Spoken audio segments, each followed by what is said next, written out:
Então, doutor Mauro, o que vem a ser osteopatia pediátrica?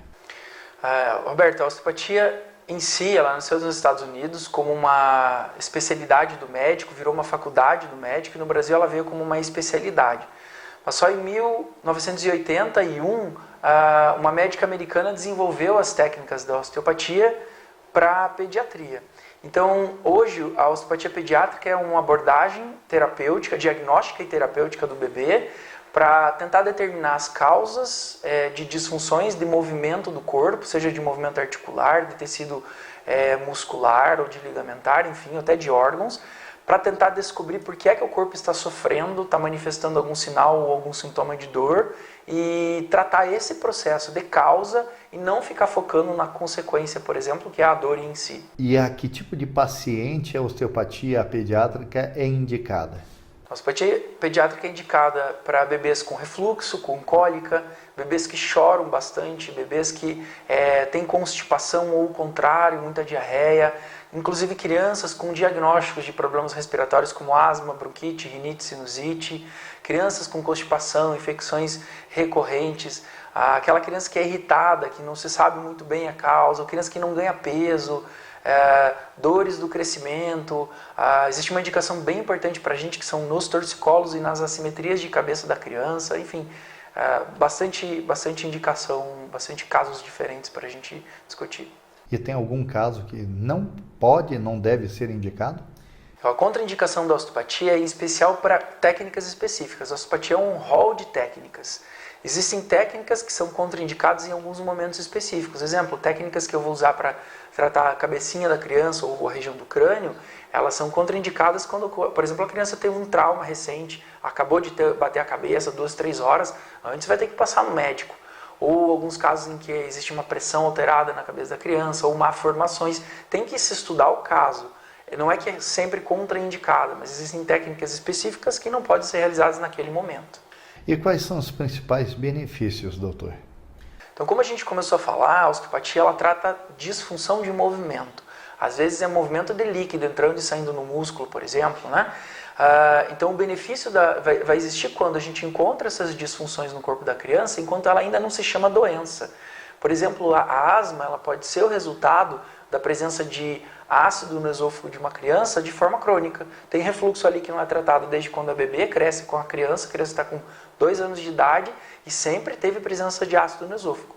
O resultado do corpo é tentar proteger isso para que esse ácido não entre no pulmão. E aí o pulmão começa a criar contrações involuntárias, que são broncoespasmos, que se fizer isso regularmente acaba virando o quadro da asma. Então se você pensar a longo prazo, se eu tratar um refluxo, um torcicolo, uma constipação, pode evitar doenças como a própria infecção urinária na mulher, a doença celíaca no adulto, ou o torcicolo gerando uma assimetria da cabeça, onde você vai ter assimetria da própria posição dos olhos e ter que usar óculos. São todas possibilidades de acontecer. Então o benefício é prevenir doenças e melhorar a qualidade de vida dessas crianças. E como é feito o diagnóstico? Então a osteopatia ela tem o seu diagnóstico específico, que é sobre o movimento. Então a gente testa movimento, por exemplo, de vértebras, testa movimento dos ossinhos do crânio do bebê, testa mobilidade de tronco, as regiões viscerais, a gente já conhece como que é a palpação que a gente tem que ter, então a gente sempre avalia mexendo, tentando mobilizar, e no momento que a gente encontra uma dificuldade entre um lado e o outro, ou de uma região um pouco mais rígida, que devia ser mais maleável, a gente acaba determinando o tratamento a partir disso. E como é esse tratamento? Então o tratamento é recuperar o movimento do corpo. O movimento do corpo diminuído numa vértebra, ele não é simplesmente uma vértebra que não roda. É um músculo contraído, circulando menos sangue, é uma compressãozinha de algum nervo. Aí esse nervo vai para o estômago, manda o comando errado para uma válvula e essa válvula fica abrindo. Se ela ficar abrindo, o alimento fica voltando para o esôfago. Eu preciso tratar não o estômago, não a válvula, mas sim o comando que vem, às vezes, da região cervical da criança. Então, o tratamento é sempre baseado em aquilo que a gente encontrou na avaliação da osteopatia, que é muito específica e é só a gente, na osteopatia mesmo, que desenvolve. Quantas sessões são necessárias em média? Então eu tenho um problema de movimento. Se numa sessão eu conseguir devolver esse movimento para uma vértebra, que é o único problema dessa criança, uma sessão é suficiente, uma manipulação às vezes é suficiente. Mas às vezes a criança já chega com um processo crônico. A criança que tem mais de 12 meses então de idade, chega aqui com asma, com 3 anos de idade, vomita com facilidade. Essa criança provavelmente fica um pouco mais de tempo. Um bebê que já tem uma simetria de cabeça não vai se resolver em uma sessão. Precisa devolver para o corpo a capacidade dele se recuperar e às vezes ele demora meses para acontecer. Então vai mais sessões. Mas no geral uma sessão a cada 15 dias, uma sessão a cada mês é suficiente para conseguir ajudar o corpo a se recuperar. Doutor, além do tratamento em si, se faz necessária a mudança de hábitos?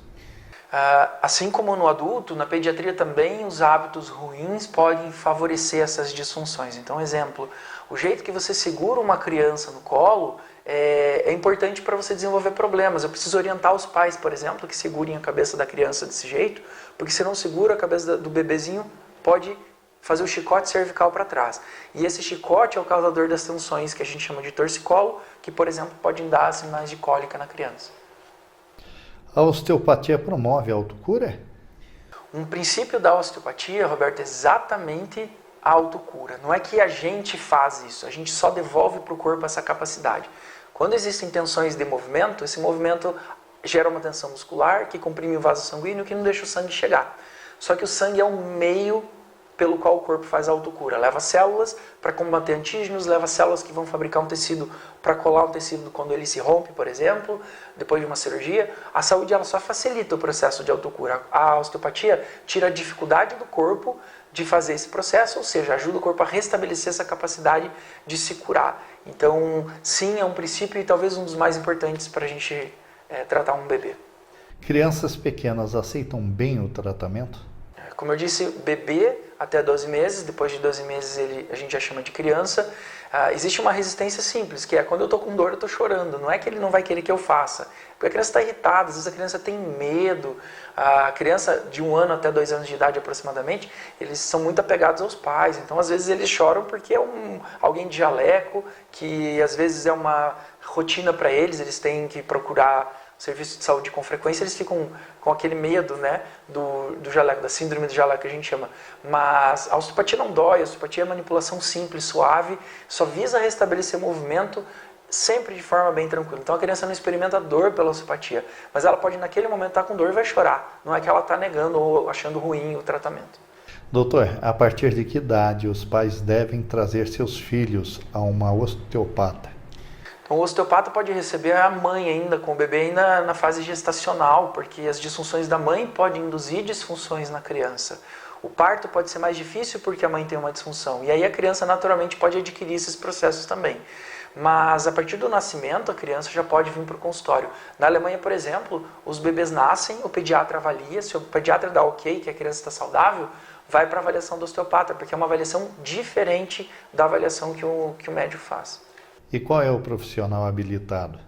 E o osteopata no Brasil, hoje regulamentado, é o fisioterapeuta. Então, 99,9% dos osteopatas no Brasil hoje é fisioterapeuta com o curso de especialização em osteopatia.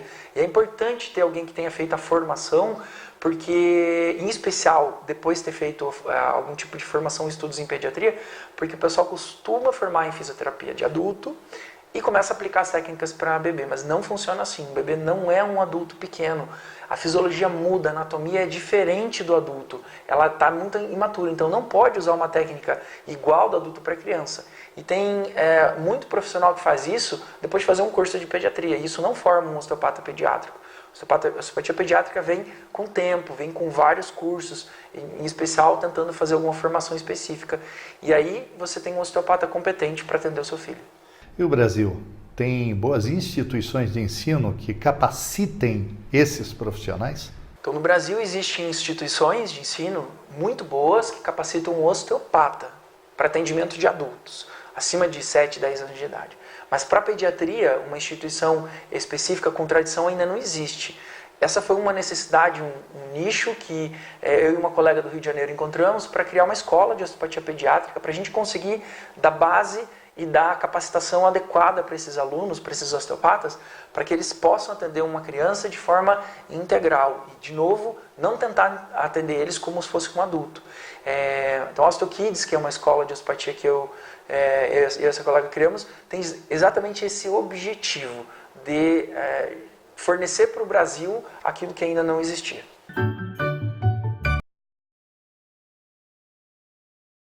Então eu, desde 2007, estou formado em osteopatia, mas já desde 2006 eu comecei a atender pediatria porque os meus amigos começaram a ter filhos e trouxeram os bebês para eu atender. Então eu precisei estudar por conta na época, comprei livros, comecei a fazer cursos, tive que sair mais do Brasil para fazer cursos porque aqui na época já era muito difícil de encontrar um curso de osteopatia pediátrica.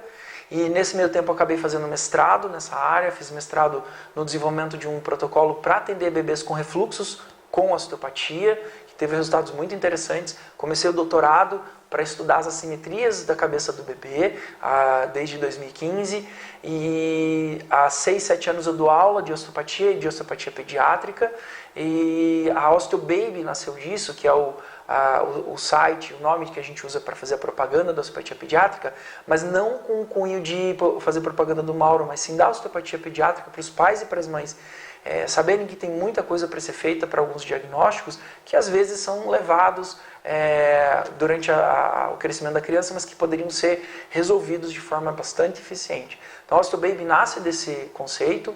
A gente tem matérias escritas por osteopata, porém editadas por uma jornalista para justamente deixar esse texto bastante acessível para o público e tem surtido muito efeito, porque a gente tem feedback muito positivo do Brasil inteiro e até de fora do país a gente recebe mensagens do pessoal que lê a nossa matéria e gostaria de fazer tratamento de osteopatia pediátrica por isso. E quais são os profissionais que atuam na OsteoBaby? Então, a OsteoBaby, ela inicialmente nasceu como um sonho meu de fazer essa propaganda daquilo que eu tinha descoberto com a osteopatia pediátrica, que é melhor prevenir num bebê do que tratar a doença de um adulto ou de uma criança.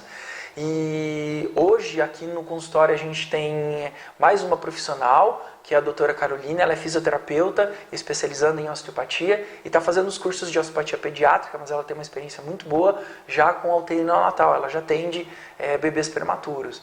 E eu tenho outros parceiros que são colegas osteopatas de outras cidades, não são de Curitiba, mas que também atendem e estudam comigo osteopatia pediátrica, por isso eu digo que eles fazem também parte dessa equipe. Doutor, queremos agradecer a sua participação e quais são as suas considerações finais? Então, eu queria deixar a mensagem de que a osteopatia pediátrica ela tem uma abordagem muito preventiva. Seria muito interessante que todo bebê passasse por uma avaliação quando é ainda recém-nascido, antes dos 30 dias de vida. Porque assim a gente consegue resolver problemas de forma mais fácil, consegue prevenir mais problemas lá na frente que a gente não consegue nem mensurar. Então a qualidade de vida acaba sendo da família e do bebê muito maior. Por isso a gente considera, né, que o atendimento ou a avaliação da osteopatia é um tipo de saúde muito inteligente, porque vai abordar um problema antes mesmo dele se manifestar muitas vezes na criança.